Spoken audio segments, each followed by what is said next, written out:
শিশুরাই জাতির ভবিষ্যৎ বলা হলেও বৃহত্তর সিলেটে বেড়েই চলেছে শিশুশ্রম। দেশের অন্য যে কোনো এলাকার তুলনায় সিলেটে শ্রমজীবী শিশু সংখ্যা অনেক বেশি। এর প্রধান কারণ হিসেবে দারিদ্র্য আর সচেতনতার অভাবকেই দায়ী করছেন সংশ্লিষ্টরা। শিশুশ্রম রোধে আন্তরিক না হলে আগামীতে এটাই দেশের উন্নয়নের মূল বাধা হয়ে দাঁড়াতে পারে বলে মন্তব্য তাদের।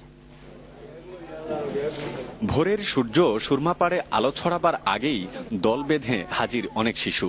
নদী তীরের কাজের বাজারে কেউ পানি সরবরাহে ব্যস্ত, কেউ বা বরফ ভাঙার কাজে। এ বাজারেই শ্রম দেয় 8 বছরের নুরুল। উদয়াস্ত পরিশ্রম করে যা পায় তাই তুলে দেয় বাবা মার হাতে। এক বালতি 2 টাকা আর 2 বালতি 4 টাকা, 20-30 টাকায় পাইলে যাইম কি ফসতমে। কেবল নুরুলই নয়, পরিবারের স্বাচ্ছন্দ্যের আশায় তার মতো শত শত শিশু এই মাছ বাজারে শ্রম দিয়ে যাচ্ছে দিনের পর দিন। পানি গঙ্গে দিকে নিয়ে আসলাম মাছলা বেটানতে, মাছলা বেটানতে মাছ দেয় কি 12 টাকা দেয়। সারাদিন পানি বেশি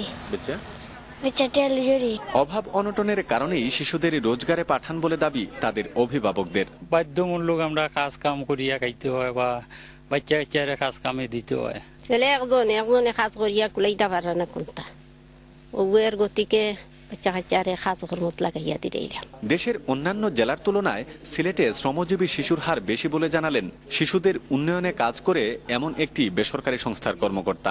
65 লক্ষ শিশু বিভিন্ন শিশু শ্রমের সাথে যুক্ত। এই 65 লক্ষ শিশুর মধ্যে আমরা যে ডাটাটা আমাদের কাছে আছে সেটা অনুসারে 43% শিশুই সিলেটে।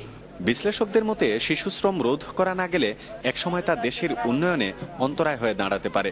সেক্ষেত্রে জনসচেতনতার পাশাপাশি শিশুশ্রম আইন বাস্তবায়নের পরামর্শ তাদের। দক্ষ জনশক্তি আমি তৈরি করতে পারবো না, যে মানুষটাকে আমি রিসোর্সে পরিণত করার কথা সেই মানুষটাকে আমি রিসোর্স হিসাবে ডেভেলপ করতে পারবো না। সুযোগ পাচ্ছি এই কারণে আমি নিয়োগ দিয়ে দিচ্ছি একজন শিশুকে, কিন্তু আজকে যদি আইন আমার শিশু শ্রমিক নিয়োগের আইনটা খুব টাফ থাকে এবং কঠোর থাকে, তাহলে একটা শিশু শ্রম রোধ করা বাংলাদেশে অবশ্যই সম্ভব আমি মনে করি। একই সাথে শিশুশ্রম বন্ধে এর কারণ উদ্ঘাটন ও সমস্যা সমাধানে যথাযথ ব্যবস্থা নিতে সরকারি বেসরকারি প্রতিষ্ঠান সহ প্রত্যেক সচেতন নাগরিকের এগিয়ে আসা উচিত বলে মন্তব্য বিশেষজ্ঞদের। গুলজার আহমেদ, চ্যানেল 24, সিলেট।